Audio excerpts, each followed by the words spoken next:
There it is. We are live. Good morning, boys and girls, wherever you are. Jeffrey, Yeah. uh, what's up there, dude? Well, we're just it's Thursday, right? Yes, Yeah. good for you. Oh, It that's yeah, that's it good gets knowledge it's right there. well, it's been a little big because of the weather is raining, Yesterday it eventually cleared up, but I lost the whole morning because it was cold Yeah, and wet. And when yeah. it's cold up here like it is, the courts just don't dry, until there's a little marine layer in the morning, kind of some little fog, and it kind of screwed up the whole tennis The aspect. whole shooting match. Well, look, yeah, it looked like that could be that Rancho Mirage, California is the only place in the country right now that's looking good. So we got another great day here set up. I got some grass court tennis at 10:30 this morning with my boy Jim Mackey. Good guy. You know Jim, James Yep. Mackey, realtor. And Hmm. we're going to work each other over this morning on the grass. Right. So, look, guys, what do we got? I got a point here for you from last year's National Husband Wife Hardcourt Finals. And we're going to talk about reflex volley. I'm going to talk about two things. Number one, kind of a techie little thing, and then a mindset thing. And then I'm going to have Jeff kind of look at the point and analyze what's the right shot and maybe what's the wrong shot. So before we get into that, just a couple of reminders. Every morning at 8 a.m. Pacific, right now, I do go live. Uh, and what's the right shot, right? New live episodes based on two premises. Number one, where do you want the ball to land to? Land to. Where do you want the ball? Where do you want the ball to land over there? And then where do you want to move to next on the court? And then Yeah. we follow that up with in the afternoon another daily 2:30 Pacific time zone, some tennis mindset training. Really, what I'm trying to do here is just kind of give you a little thought that I've had that either worked or didn't work mindset wise, because I know it's the missing piece for just about every player out there. You can work like a dog on your strokes and your tactics and your patterns and in the gym, but this is really the missing piece. So, Jeff, what we're going to look at today is this point. I'm going to take you through it, and so Boom. yeah, it's pretty simple. I want to take you through kind of the swing tech part for me, what I'm thinking about. And number one, right there. Oh my God, the returner's partner's looking back at the returner. Horrific. Isn't that like infidel in the temple? Aren't you always supposed to be looking diagonally at the server's partner to get the exact information as to It's what your horrific. partner has done with their with their return? Look, I mean, unless you've got someone who's always poaching or always disruptive, the Right. chances of someone crossing are just really low. And even if they are, I still want to take a quick peek to see what's happened here. And as you can see, mine's gotten a little jammed on this thing. Right. And so I'm knowing right now, I know this is probably not going to be a screaming drive cross court. Right. And whatever she hits, if I'm looking at the server's partner, I'm probably not getting a much information right now about Right. this thing that's getting popped Yeah. up. So I know right now it's either going to be the server's partner is going to cross, and I got to be ready for a reflex, or I got to be ready for this situation right here where the Right. the server's coming in. Yeah. So anyway, just that really wasn't part of the tech part or the mindset part. But anyone who tells you don't ever look back at your partner, just tell them, well, I disagree, or just don't say anything. And Yeah. there are times I don't, like if there's a big first serve and I've got a partner who's just screaming returns, Right. maybe then, like if they never lob, okay, Right. But pace of the ball for me anyway, in my in my mo, pace of the ball does have a factor in it because you're reading a ball, you're turning your head. Did they move, and are you getting that information a hair late? Right. So yeah, I it agree is with for me. I mean, I would have you. You know. gotten no information from her other No. than she's And kind and of, again, pace of the ball here, right? yeah, So it's not like my hit a screamer, like you said, you got tied up, the ball's floating, so no one's touching the ball right now. So you got plenty of time to regroup. You see exactly what's going on. I like the fact the way you square up, you get ready, let's go. And this guy takes the bait on the high floater hitting from the service line. Yeah. So the first thing that I do is, you're right, I do square up.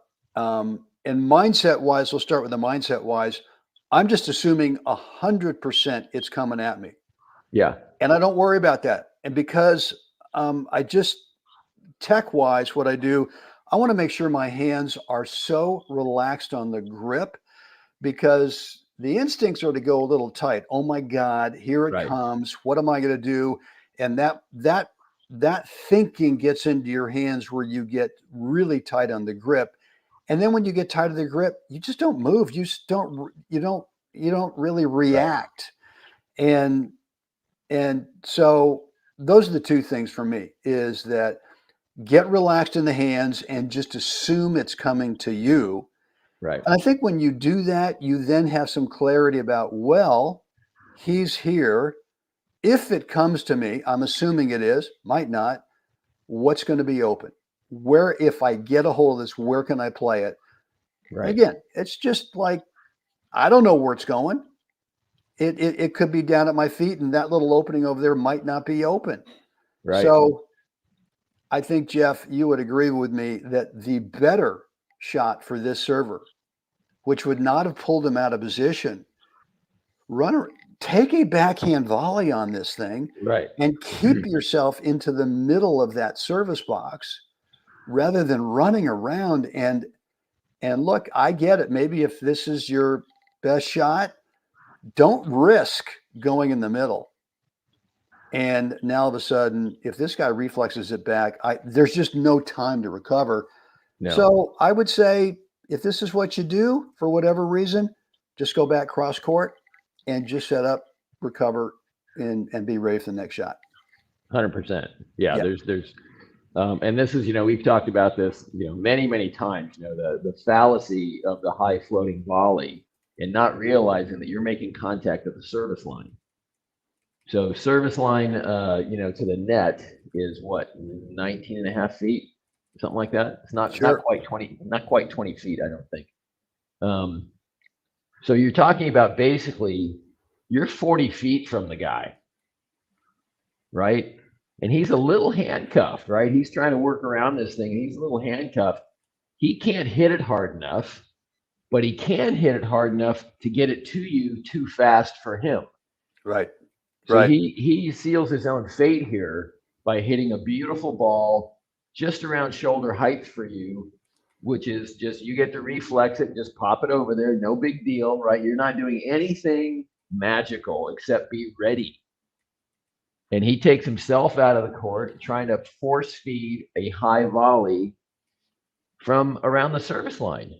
And let me tell you, I'll take those odds all day long. I'll stand where you are all day long with a guy coming in hitting the first volley at the service line. Yeah, there's a school of thought out there, Jeff, that says short to short, right? So yeah, anytime you this is relatively short, I guess, right? You go to the short guy. Well, that doesn't work in this situation. It just makes absolutely no sense. And again, if I go back to the soft hands and assuming it's coming to me, not only can I see the ball better, because tension in the hands gets a little dicey with the vision, but now there's just a nanosecond of time to clear some space, right, and be able to play just a standard volley over there. So I want you guys to be thinking that not only do you have some time to reflex it if you have soft hands, but you just might have enough time to be able to create just a little bit more space to make this thing where you can now really kind of give it a little punishment ride there to where, dude. Yeah, you had plenty of time. Yeah. And the thing is, like, go back and put the ball on your racket. He is just making his first shuffle after stopping his sideways momentum after getting untied from the volley. So he's not even back to ground zero yet from where he made contact. You know what I mean? And so and then he snaps this thing at you.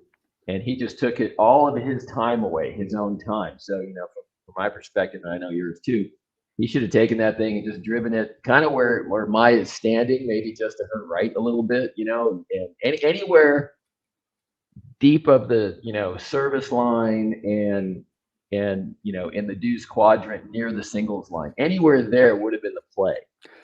Yeah. So you're saying Yeah. if we answer the question, what's the right shot? The right shot is somewhere and wherever it is that buys you some time to be able to cover up and get back to the center of whatever is your half of the court.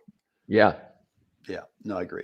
All right, good. Yeah. Well, listen, guys, I don't know if there's I can't see if there's any comments in there yet. Let's take a peek.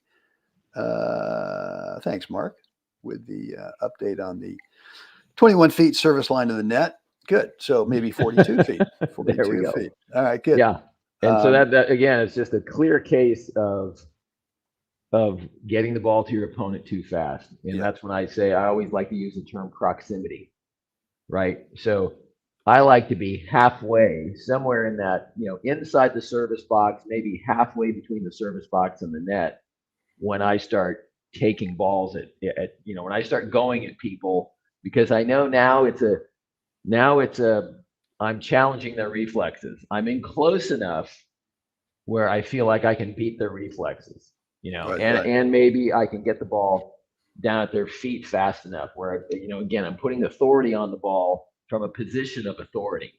He's putting authority on the ball from a position of non-authority. Exactly. So, exactly. Anyway. Good stuff.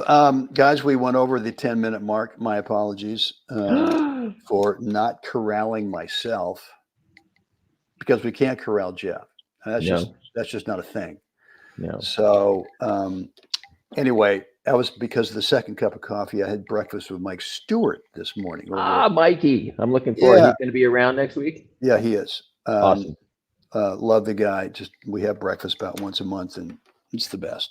Yeah. The best 45 minutes of the month. Anyway, so guys, just quick reminder, every morning, 8:00 a.m., What's the Right Shot live. And then in the afternoons, we do a 2:30 Pacific time zone tennis mindset. And look, what I've got for you here is the 80-20 reality, which says that 80% of the match is actually spent between points and on side changes. And if you don't manage that time well, you don't consistently play your best stuff. So what I've got for you is what I do between points. It's a 4-step, step-by-step between points routine. You can pick it up for free over at webtennis.com.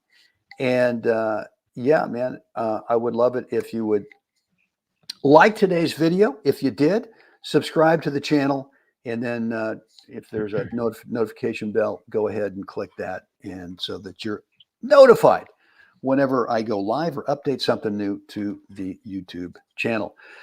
Jeff, thanks again for hanging out with us today. Appreciate it, guys. Welcome. You as well. Any questions, Brent at webtennis.com, or you can leave a comment or remark down below in the comments area. And Jeff can be reached over at jeff@jacklich365.com. Boom. Okay. Guys, see you again this afternoon, hopefully. All right, guys, get out there. Have a great day, and see you next time. Thanks.